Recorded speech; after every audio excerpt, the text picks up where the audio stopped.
We're going to examine how one might study the first movement of Mozart's Sonata in C K330. It's written in sonata form with an exposition which is repeated, a development and recapitulation. It's quite operatic in style, it's quite light-hearted, it's not a serious piece. You might like to watch some of Mozart's operas. Let's start by looking at ornaments. When preparing how to play ornaments, the first thing is to be completely sure about which notes you are playing, how many notes you're going to play, and the fingers you're going to use. So if we take bar 2,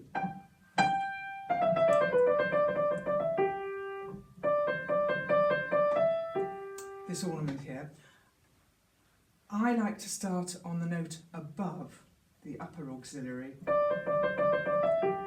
because then we get this lovely clash with the left hand, with the E. So we start on the note above, and I'm playing 8 notes, 1, 2, 3, 4, 5, 6, 7, 8, down to the next beat.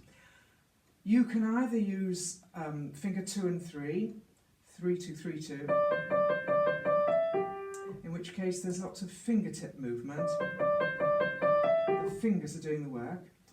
Or you could use fingers 4 and 2. If you miss out a finger, then there's much more rotation.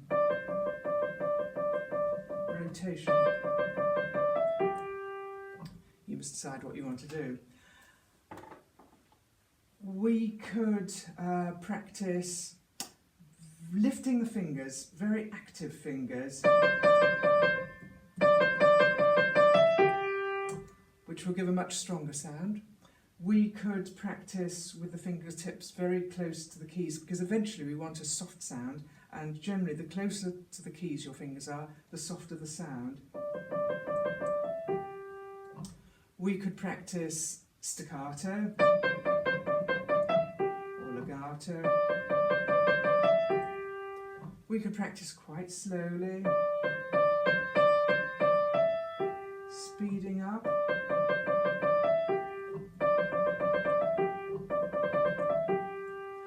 So practice at different speeds. Try to vary, create as many different ways as you can of practicing ornaments. Let's take the ornament at bar 7. I like the finger which keeps the thumb a little bit under, into the middle of the hand. A 5, I change to a finger 4, 3, 4, 3, 1, 4, 2, 3.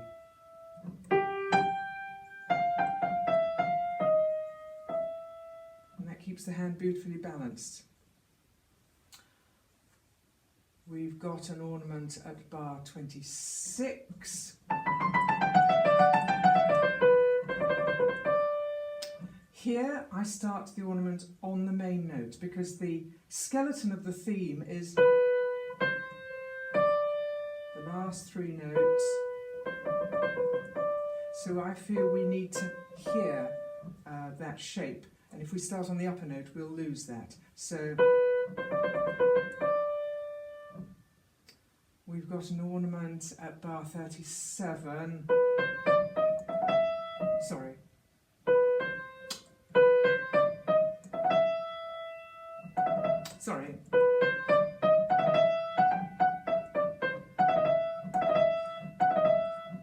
That's a turn. We start on the note above, the main note that's written, the notes below, and the main note. And I use, again with the thumb in the middle, 4, 3, 2, 1. It's a very comfortable, balanced position.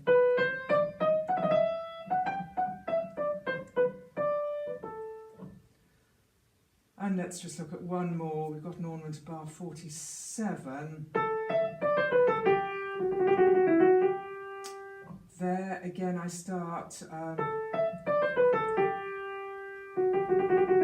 on the main note, because with the shape of the melodies, that's the outline, we need to hear that. So we start on the F sharp for that one.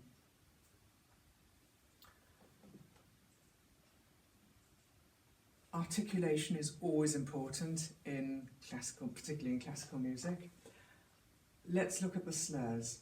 Bar 46 has slurs.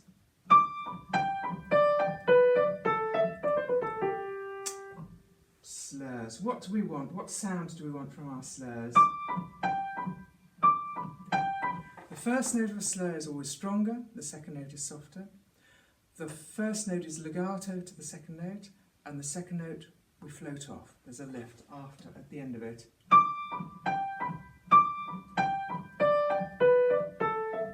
What am I doing? I'm exaggerating now. I'm lifting my hand from the wrist and I'm dropping to get the big sound. And then I roll, and as I come up, my finger nearly has left the key, I just lightly play that second note.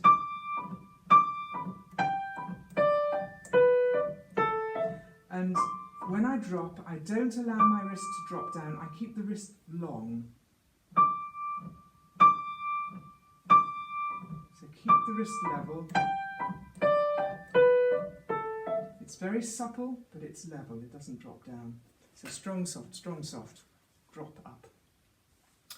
We have more slurs at bar 11. Slurs and then 2 staccato.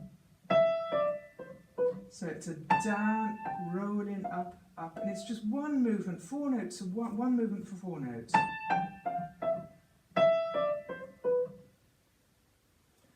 Or we've got slurs at bar 19.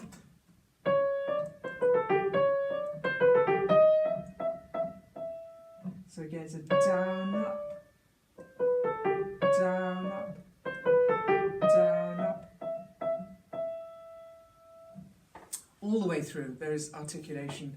We want just tiny, tiny little lifts after a slur, tiny lifts before a slur.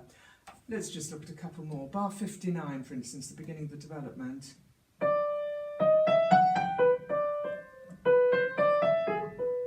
Now, I just love the tiny, tiny little lift here. Those little lifts.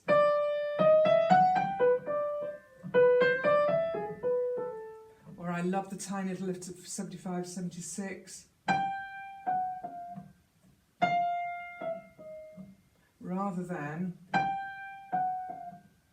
but the tiny lift, the first 2 notes have a slur over them.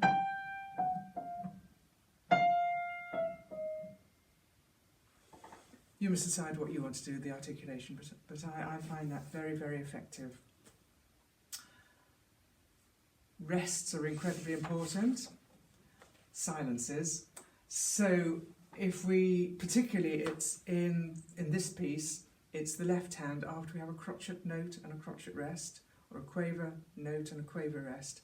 Make sure you lift at exactly the right time. So if we take bar 11, 12, off and off. Come off at exactly the right time.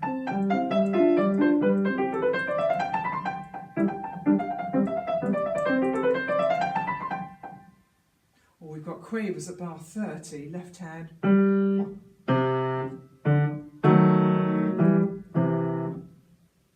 Come off exactly precisely.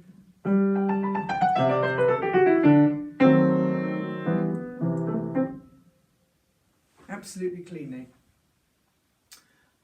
And if you think about it, we want very rhythmic playing. Playing the note at the right time gives us good rhythmic playing, but also coming off very cleanly gives us good rhythmic playing, so that the silences are as important as the notes. We want a nice, clean, crisp, rhythmic silence, end of note, as well as beginning of note. Scales. lots of scales in Mozart, and particularly in this movement, in the right hand. If we take bar 12,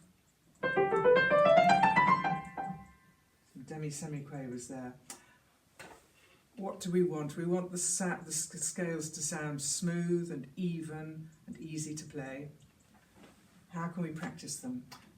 Dotted rhythm, of course. Or the alternative backwards, the Scotch snap. What about waiting on the first note of each group of 4? Or the second note of each group of 4? The third note? Or the fourth note? Or what about accenting any one of those notes? The first note, the second note of each group of 4, the third note, the last note.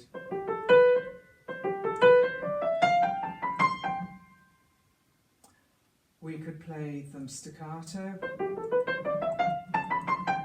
double staccato,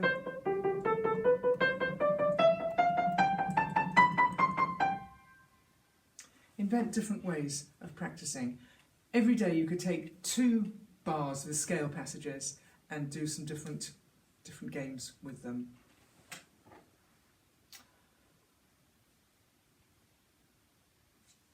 We have scales with ornaments in bar 29.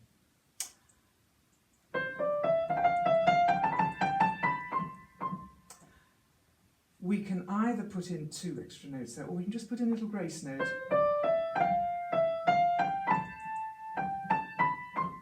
So we can do, instead of just an F, put a GF. Instead of an A, put a BA. Or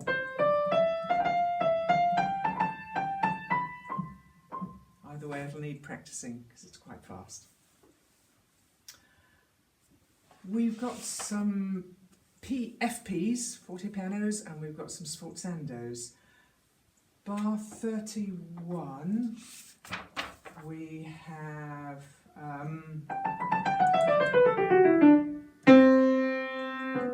it's such a beautiful note, this C, marked FP. In effect, actually, it's a slur. It's a drop down and then slurred to the next note. We roll through and we are much lighter there. It's syncopated. This is beat 1 and 2 and what's the chord underneath? We've got the left hand is playing a D sharp, E, and not so chromatic scale there, which is beautiful, but also we've got a diminished chord there, so it's really, really exciting. And this is one of the few places where I use the pedal. I don't use pedal very much in this movement. You may choose to, but I don't. But there, I pedal that wonderful diminished chord. We've got a sforzando at bar 34. Again, it's really a 3-note slur, but with it's a 3-note slur. You drop down and then you roll up. You just catch those at the end. Again, I might use a little bit of pedal on the sforzando. And we got a sforzando at bar 38. Again, I do some pedal there. So drop down and then roll through to lighten off after the sforzando. Of course, we need to play at a steady speed. It's quite a long movement, and we need to have this pulse going through regularly all the way through. Of course, we will take breaths at the end of phrases, or we'll take a breath at the end of between sections, but the underlying pulse must be absolutely steady all the way through. There's one particularly beautiful note. There are many beautiful notes, but one that I'd like to discuss now. It's in bar 109 in the left hand. If I go from 106, this is a G at the bottom, a G, F sharp,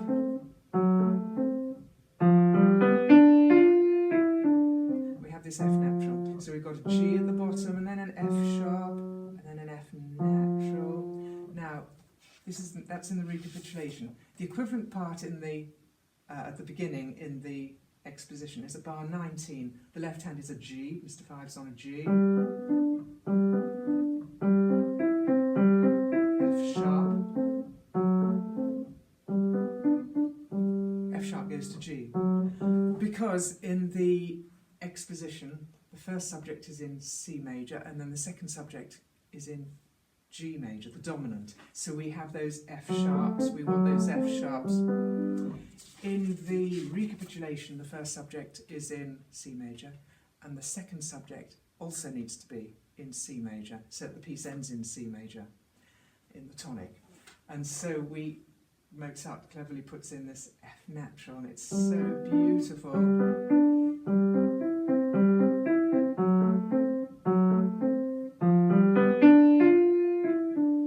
So if you're playing from memory, that's a little corner you've got to be really ready for, because if at this stage in the recap you forget to do the F natural and you do the F sharp to G, you'll take yourself back into the exposition and then you'll have to play through the whole piece to get to the end.